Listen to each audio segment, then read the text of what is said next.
Washington's Farewell Address. Presented by American Visual Archive.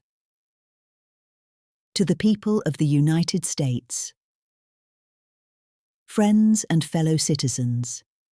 The period for a new election of a citizen to administer the executive government of the United States being not far distant, and the time actually arrived when your thoughts must be employed in designating the person who is to be clothed with that important trust, it appears to me proper, especially as it may conduce to a more distinct expression of the public voice, that I should now apprise you of the resolution I have formed to decline being considered among the number of those out of whom a choice is to be made.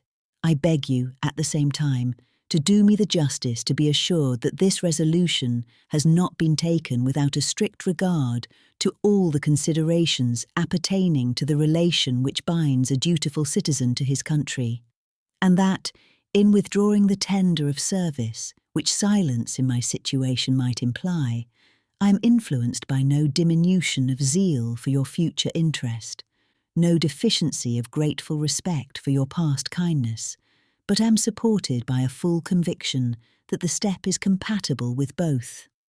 The acceptance of, and continuance hitherto in, the office to which your suffrages have twice called me, have been a uniform sacrifice of inclination to the opinion of duty, and to a deference for what appeared to be your desire. I constantly hoped that it would have been much earlier in my power, consistently with motives which I was not at liberty to disregard, to return to that retirement from which I had been reluctantly drawn.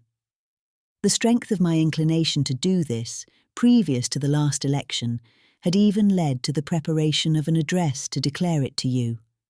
But mature reflection on the then perplexed and critical posture of our affairs with foreign nations, and the unanimous advice of persons entitled to my confidence, impelled me to abandon the idea. I rejoice that the state of your concerns, external as well as internal, no longer renders the pursuit of inclination incompatible with the sentiment of duty or propriety, and am persuaded, whatever partiality may be retained for my services, that in the present circumstances of our country, you will not disapprove my determination to retire. The impressions with which I first undertook the arduous trust were explained on the proper occasion. In the discharge of this trust, I will only say that I have, with good intentions, contributed towards the organisation and administration of the government, the best exertions of which a very fallible judgment was capable. Not unconscious in the outset of the inferiority of my qualifications, experience in my own eyes, perhaps still more in the eyes of others, has strengthened the motives to diffidence of myself. And every day, the increasing weight of years admonishes me more and more that the shade of retirement is as necessary to me as it will be welcome. Satisfied that if any circumstances have given peculiar value to my services, they were temporary, I have the consolation to believe that while choice and prudence invite me to quit the political scene, patriotism does not forbid it. In looking forward to the moment which is intended to terminate the career of my public life, my feelings do not permit me to suspend the deep acknowledgement of that debt of gratitude which I owe to my beloved country for the many honours it has conferred upon me, still more for the steadfast confidence with which it has supported me, and for the opportunities I have thence enjoyed of manifesting my inviolable attachment by services faithful and persevering, though in usefulness unequal to my zeal. If benefits have resulted to our country from these services, let it always be remembered to your praise, and as an instructive example in our annals, that under circumstances in which the passions agitated in every direction were liable to mislead, amidst appearances sometimes dubious, vicissitudes of fortune often discouraging. In situations in which not unfrequently want of success has countenanced the spirit of criticism, the constancy of your support was the essential prop of the efforts and a guarantee of the plans by which they were effected. Profoundly penetrated with this idea, I shall carry it with me to my grave as a strong incitement to unceasing vows that heaven may continue to you the choicest tokens of its beneficence. that your union and brotherly affection may be perpetual, that the free constitution, which is the work of your hands, may be sacredly maintained, that its administration in every department may be stamped with wisdom and virtue, that, in fine, the happiness of the people of these states, under the auspices of liberty, may be made complete by so careful a preservation and so prudent a use of this blessing as will acquire to them the glory of recommending it to the applause, the affection, and adoption of every nation which is yet a stranger to it. Here, perhaps, I ought to stop, but a solicitude for your welfare, which cannot end but with my life, and the apprehension of danger, natural to that solicitude, urge me on an occasion like the present, to offer to your solemn contemplation, and to recommend to your frequent review some sentiments which are the result of much reflection, of no inconsiderable observation, and which appear to me all important to the permanency of your felicity as a people. These will be offered to you with the more freedom, as you can only see in them the disinterested warnings of a parting friend, who can possibly have no personal motive to bias his counsel. Nor can I forget, as an encouragement to it, your indulgent reception of my sentiments on a former and not dissimilar occasion. Interwoven as is the love of liberty with every ligament of your hearts, no recommendation of mine is necessary to fortify or confirm the attachment. The unity of government which constitutes you, one people, is also now dear to you. It is justly so, for it is a main pillar in the edifice of your real independence, the support of your tranquillity at home, your peace abroad, of your safety, of your prosperity, of that very liberty which you so highly prize. But as it is easy to foresee that, from different causes and from different quarters, much pains will be taken, many artifices employed, to weaken in your minds the conviction of this truth, as this is the point in your political fortress against which the batteries of internal and external enemies will be most constantly and actively, though often covertly and insidiously, directed, it is of infinite moment that you should properly estimate the immense value of your national union to your collective and individual happiness, that you should cherish a cordial, habitual, and immovable attachment to it, accustoming yourselves to think and speak of it as of the palladium of your political safety and prosperity, watching for its preservation with jealous anxiety, discountenancing whatever may suggest even a suspicion that it can in any event be abandoned, and indignantly frowning upon the first dawning of every attempt to alienate any portion of our country from the rest, or to enfeeble the sacred ties which now link together the various parts. For this, you have every inducement of sympathy and interest. Citizens by birth or choice of a common country, that country has a right to concentrate your affections. The name of American, which belongs to you in your national capacity, must always exalt the just pride of patriotism more than any appellation derived from local discriminations. With slight shades of difference, you have the same religion, manners, habits, and political principles. You have in a common cause fought and triumphed together. The independence and liberty you possess are the work of joint counsels and joint efforts, of common dangers, sufferings, and successes. But these considerations, however powerfully they address themselves to your sensibility, are greatly outweighed by those which apply more immediately to your interest. Here, every portion of our country finds the most commanding motives for carefully guarding and preserving the union of the whole. The North, in an unrestrained intercourse with the South, protected by the equal laws of a common government, finds in the productions of the latter great additional resources of maritime and commercial enterprise and precious materials of manufacturing industry. The South, in the same intercourse, benefiting by the agency of the North, sees its agriculture grow and its commerce expand.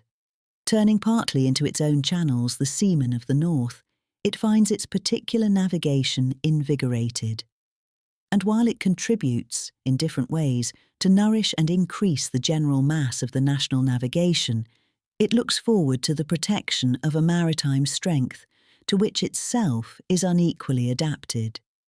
The East, in a like intercourse with the West, already finds, and in the progressive improvement of interior communications by land and water, will more and more find a valuable vent for the commodities which it brings from abroad or manufactures at home.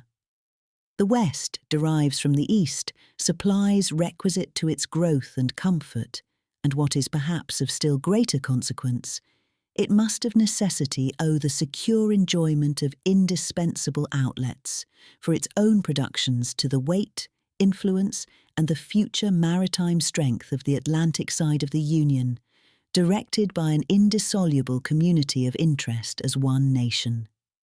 Any other tenure by which the West can hold this essential advantage, whether derived from its own separate strength or from an apostate and unnatural connection with any foreign power, must be intrinsically precarious. While then every part of our country thus feels an immediate and particular interest in union, all the parts combined cannot fail to find in the united mass of means and efforts greater strength, greater resource, proportionably greater security from external danger, a less frequent interruption of their peace by foreign nations.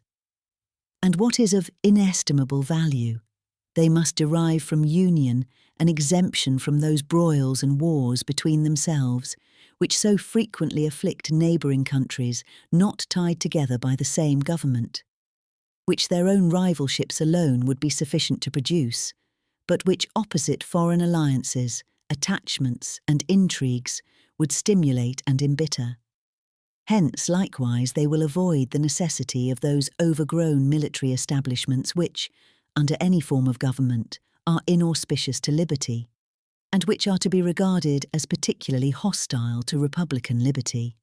In this sense it is that your union ought to be considered as a main prop of your liberty, and that the love of the one ought to endear to you the preservation of the other. These considerations speak a persuasive language to every reflecting and virtuous mind, and exhibit the continuance of the union as a primary object of patriotic desire. Is there a doubt whether a common government can embrace so large a sphere? Let experience solve it. To listen to mere speculation in such a case were criminal. We are authorized to hope that a proper organization of the whole, with the auxiliary agency of governments for the respective subdivisions, will afford a happy issue to the experiment. It is well worth a fair and full experiment. With such powerful and obvious motives to union affecting all parts of our country, while experience shall not have demonstrated its impracticability, there will always be reason to distrust the patriotism of those who in any quarter may endeavour to weaken its bands. In contemplating the causes which may disturb our union, it occurs as matter of serious concern that any ground should have been furnished for characterising parties by geographical discriminations, northern and southern, Atlantic and western, whence designing men may endeavour to excite a belief that there is a real difference of local interests and views.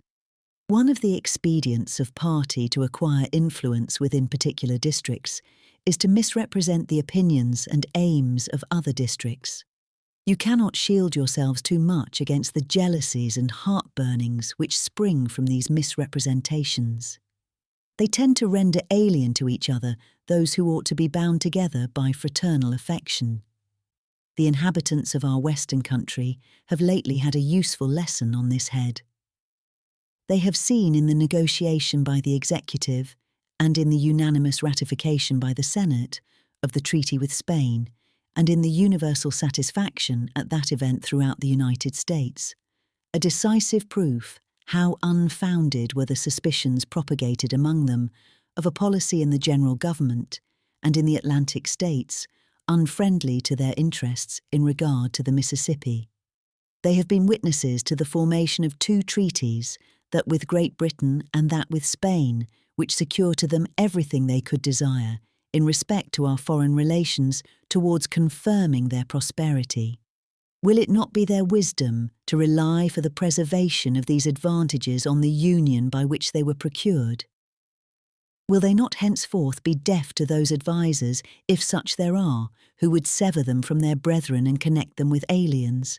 To the efficacy and permanency of your union, a government for the whole is indispensable. No alliances, however strict, between the parts can be an adequate substitute. They must inevitably experience the infractions and interruptions which all alliances in all times have experienced. Sensible of this momentous truth, you have improved upon your first essay by the adoption of a constitution of government better calculated than your former for an intimate union and for the efficacious management of your common concerns. This government, the offspring of our own choice, uninfluenced and unawed, adopted upon full investigation and mature deliberation, completely free in its principles, in the distribution of its powers, uniting security with energy, and containing within itself a provision for its own amendment, has a just claim to your confidence and your support. Respect for its authority, compliance with its laws, acquiescence in its measures, are duties enjoined by the fundamental maxims of true liberty. The basis of our political systems is the right of the people to make and to alter their constitutions of government. But the constitution which at any time exists until changed by an explicit and authentic act of the whole people is sacredly obligatory upon all. The very idea of the power and the right of the people to establish government presupposes the duty of every individual to obey the established government. All obstructions to the execution of the laws, all combinations and associations under whatever plausible character, with the real design to direct, control, counteract or awe the regular deliberation and action of the constituted authorities, are destructive of this fundamental principle and of fatal tendency. They serve to organize faction, to give it an artificial and extraordinary force, to put in the place of the delegated will of the nation the will of a party, often a small but artful and enterprising minority of the community, and, according to the alternate triumphs of different parties, to make the public administration the mirror of the ill-concerted and incongruous projects of faction, rather than the organ of consistent and wholesome plans, digested by common councils and modified by mutual interests.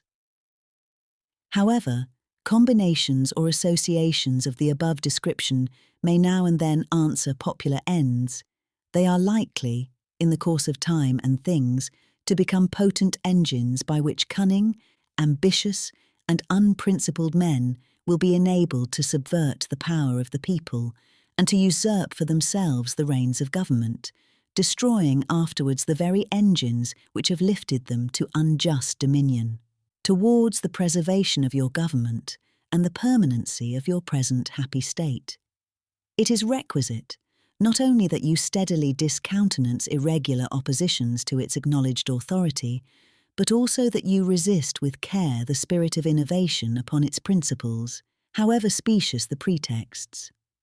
One method of assault may be to effect in the forms of the Constitution alterations which will impair the energy of the system, and thus to undermine what cannot be directly overthrown. In all the changes to which you may be invited, remember that time and habit are at least as necessary to fix the true character of governments as of other human institutions. That experience is the surest standard by which to test the real tendency of the existing constitution of a country.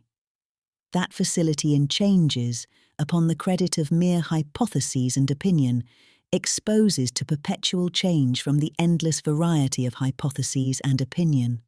And remember especially that for the efficient management of your common interests in a country so extensive as ours, a government of as much vigour as is consistent with the perfect security of liberty is indispensable. Liberty itself will find in such a government, with powers properly distributed and adjusted, its surest guardian.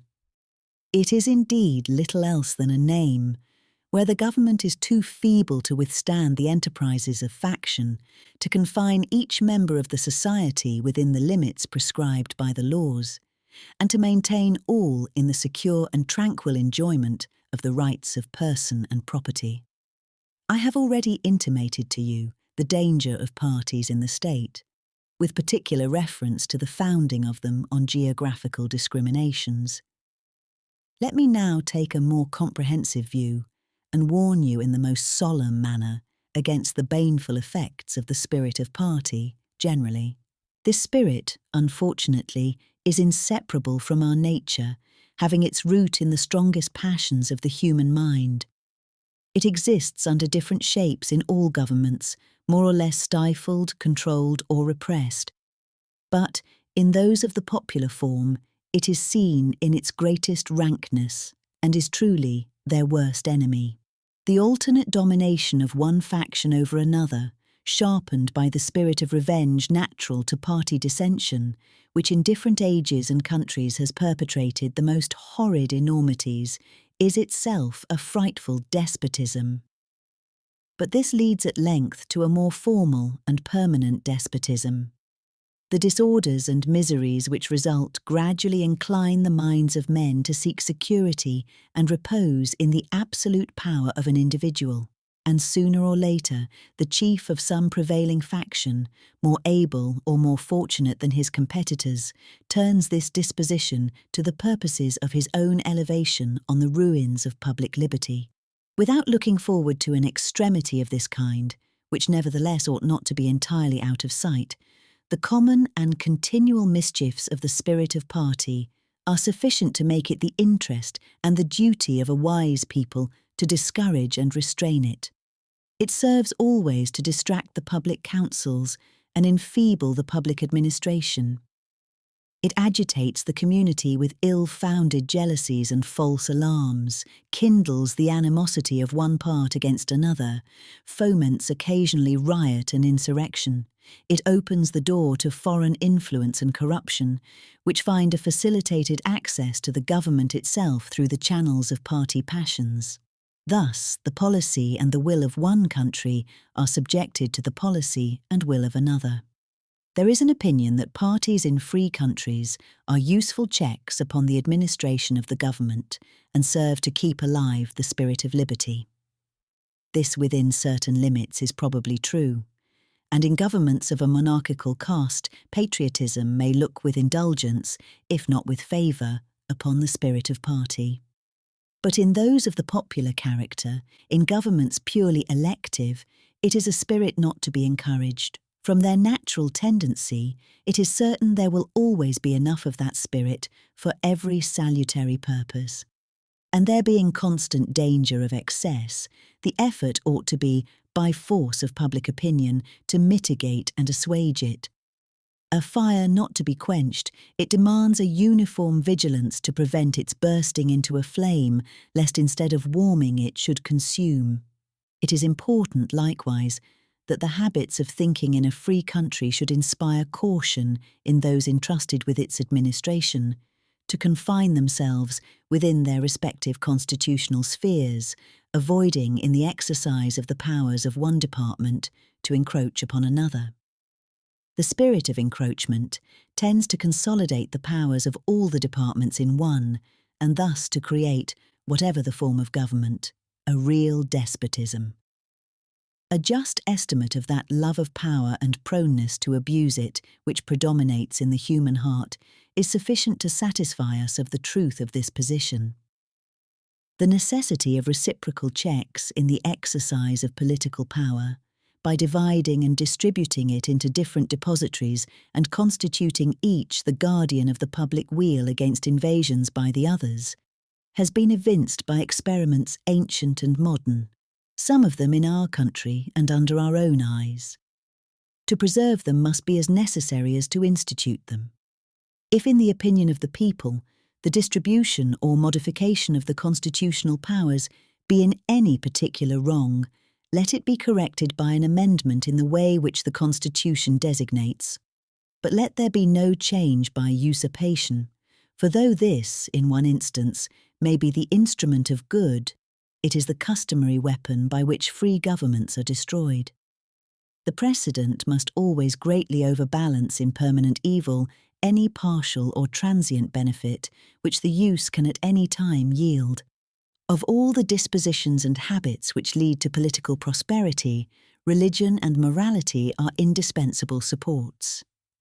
In vain would that man claim the tribute of patriotism who should labour to subvert these great pillars of human happiness, these firmest props of the duties of men and citizens. The mere politician, equally with the pious man, ought to respect and to cherish them. A volume could not trace all their connections with private and public felicity.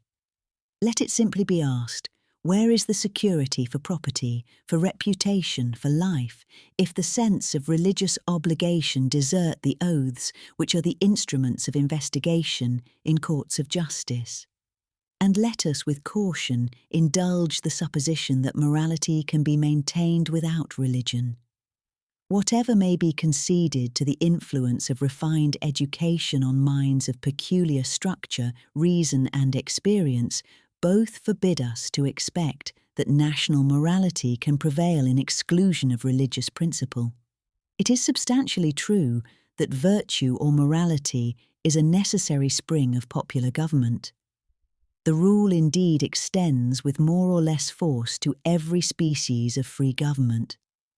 Who that is a sincere friend to it can look with indifference upon attempts to shake the foundation of the fabric. Promote then, as an object of primary importance, institutions for the general diffusion of knowledge. In proportion as the structure of a government gives force to public opinion, it is essential that public opinion should be enlightened. As a very important source of strength and security, cherish public credit.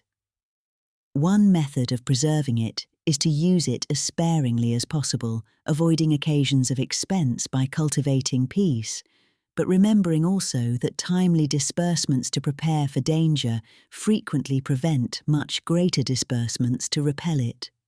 Avoiding likewise the accumulation of debt, not only by shunning occasions of expense, but by vigorous exertions in time of peace, to discharge the debts which unavoidable wars may have occasioned, not ungenerously throwing upon posterity the burden which we ourselves ought to bear.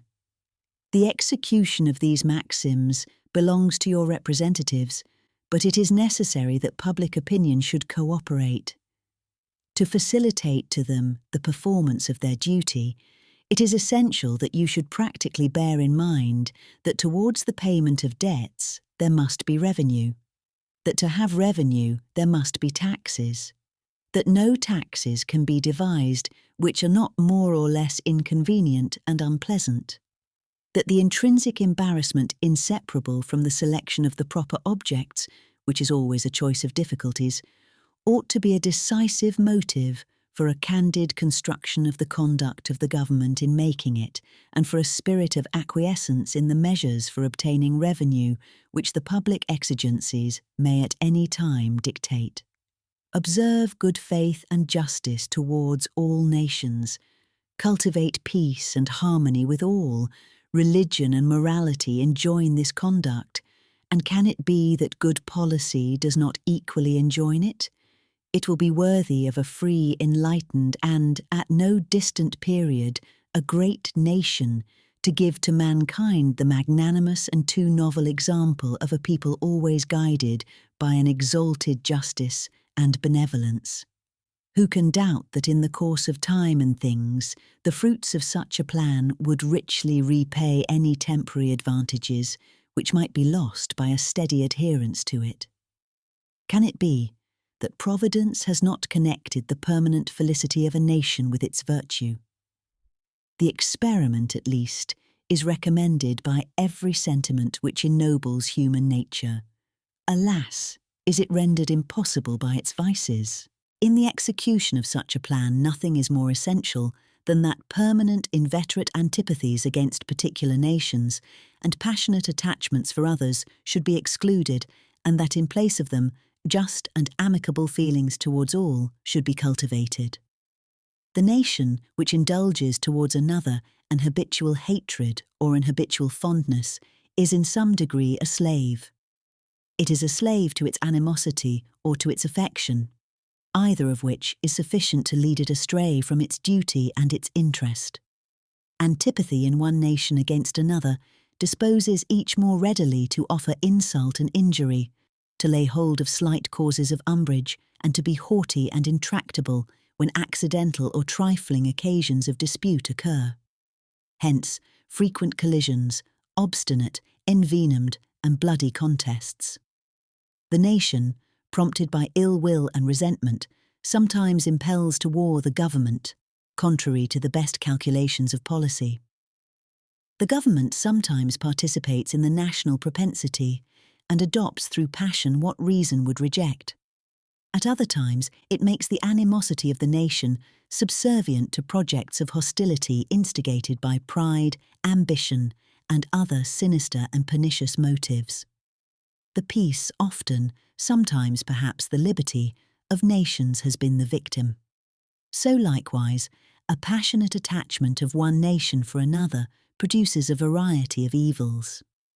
Sympathy for the favourite nation, facilitating the illusion of an imaginary common interest in cases where no real common interest exists, and infusing into one the enmities of the other, betrays the former into a participation in the quarrels and wars of the latter without adequate inducement or justification.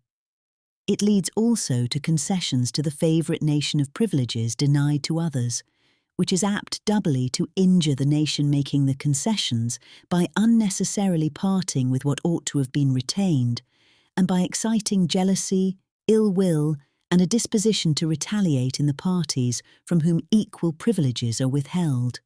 And it gives to ambitious, corrupted, or deluded citizens who devote themselves to the favourite nation facility to betray or sacrifice the interests of their own country without odium, sometimes even with popularity, gilding with the appearances of a virtuous sense of obligation, a commendable deference for public opinion, or a laudable zeal for public good, the base or foolish compliances of ambition, corruption, or infatuation. As avenues to foreign influence in innumerable ways, such attachments are particularly alarming to the truly enlightened and independent patriot. How many opportunities do they afford to tamper with domestic factions, to practice the arts of seduction, to mislead public opinion, to influence or awe the public councils? Such an attachment of a small or weak towards a great and powerful nation dooms the former to be the satellite of the latter. Against the insidious wiles of foreign influence, I conjure you to believe me, fellow citizens, the jealousy of a free people ought to be constantly awake, since history and experience prove that foreign influence is one of the most baneful foes of republican government. But that jealousy to be useful must be impartial, else it becomes the instrument of the very influence to be avoided, instead of a defence against it. Excessive partiality for one foreign nation and excessive dislike of another cause those whom they actuate to see danger only on one side, and serve to veil and even second the arts of influence on the other. Real patriots who may resist the intrigues of the favourite are liable to become suspected and odious, while its tools and dupes usurp the applause and confidence of the people to surrender their interests. The great rule of conduct for us in regard to foreign nations is, in extending our commercial relations, to have with them as little political connection as possible. So far as we have already formed engagements, let them be fulfilled with perfect good faith. Here let us stop. Europe has a set of primary interests, which to us have none, or a very remote relation. Hence, she must be engaged in frequent controversies, the causes of which are essentially foreign to our concerns. Hence, therefore, it must be unwise in us to implicate ourselves, by artificial ties, in the ordinary vicissitudes of her politics or the ordinary combinations and collisions of her friendships or enmities. Our detached and distant situation invites and enables us to pursue a different course. If we remain one people under an efficient government, the period is not far off when we may defy material injury from external annoyance. When we may take such an attitude as will cause the neutrality we may at any time resolve upon to be scrupulously respected. When belligerent nations, under the impossibility of making acquisitions upon us, will not lightly hazard the giving us provocation. When we may choose peace or war, as our interest guided by justice shall counsel. Why forego the advantages of so peculiar a situation? Why quit our own to stand upon foreign ground? Why, by interweaving our destiny with that of any part of Europe, entangle our peace and prosperity in the toils of European ambition, rivalship, interest, humour, or caprice? It is our true policy to steer clear of permanent alliances with any portion of the foreign world, so far, I mean, as we are now at liberty to do it, for let me not be understood as capable of patronising infidelity to existing engagements. I hold the maxim no less applicable to public than to private affairs, that honesty is always the best policy. I repeat it, therefore, let those engagements be observed in their genuine sense. But in my opinion, it is unnecessary and would be unwise to extend them. Taking care always to keep ourselves, by suitable establishments, on a respectably defensive posture, we may safely trust to temporary alliances for extraordinary emergencies. Harmony, liberal intercourse with all nations are recommended by policy, humanity, and interest.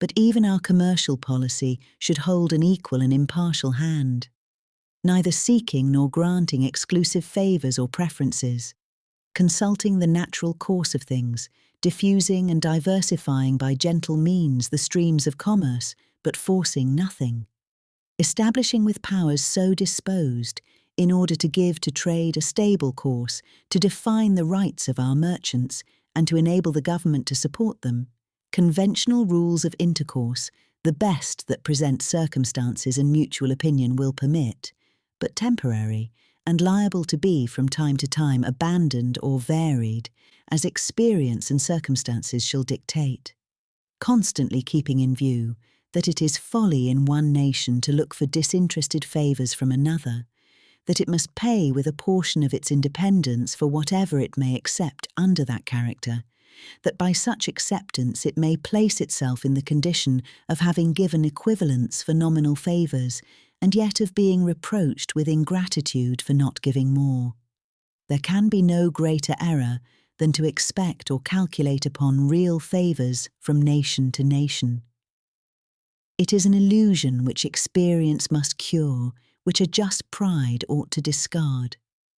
In offering to you, my countrymen, these counsels of an old and affectionate friend, I dare not hope they will make the strong and lasting impression I could wish, that they will control the usual current of the passions, or prevent our nation from running the course which has hitherto marked the destiny of nations. But if I may even flatter myself that they may be productive of some partial benefit, some occasional good, that they may now and then recur to moderate the fury of party spirit, to warn against the mischiefs of foreign intrigue, to guard against the impostures of pretended patriotism. This hope will be a full recompense for the solicitude for your welfare by which they have been dictated. How far in the discharge of my official duties I have been guided by the principles which have been delineated, the public records and other evidences of my conduct must witness to you and to the world. To myself, the assurance of my own conscience is that I have at least believed myself to be guided by them. In relation to the still subsisting war in Europe, my proclamation of the 22nd of April 1793 is the index to my plan. Sanctioned by your approving voice, and by that of your representatives in both houses of Congress, the spirit of that measure has continually governed me, uninfluenced by any attempts to deter or divert me from it. After deliberate examination with the aid of the best lights I could obtain, I was well satisfied that our country, under all the circumstances of the case, had a right to take, and was bound in duty and interest to take, a neutral position.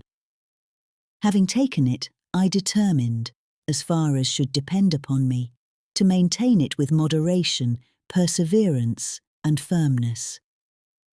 The considerations which respect the right to hold this conduct, it is not necessary on this occasion to detail. I will only observe that, according to my understanding of the matter, that right, so far from being denied by any of the belligerent powers, has been virtually admitted by all. The duty of holding a neutral conduct may be inferred, without anything more, from the obligation which justice and humanity impose on every nation, in cases in which it is free to act, to maintain inviolate the relations of peace and amity towards other nations. The inducements of interest for observing that conduct will best be referred to your own reflections and experience. With me, a predominant motive has been to endeavour to gain time to our country to settle and mature its yet recent institutions and to progress without interruption to that degree of strength and consistency which is necessary to give it, humanly speaking, the command of its own fortunes. Though in reviewing the incidents of my administration, I am unconscious of intentional error, I am nevertheless too sensible of my defects not to think it probable that I may have committed many errors. Whatever they may be, I fervently beseech the Almighty to avert or mitigate the evils to which they may tend. I shall also carry with me the hope that my country will never cease to view them with indulgence, and that, after 45 years of my life, dedicated to its service with an upright zeal, the faults of incompetent abilities will be consigned to oblivion, as myself must soon be to the mansions of rest.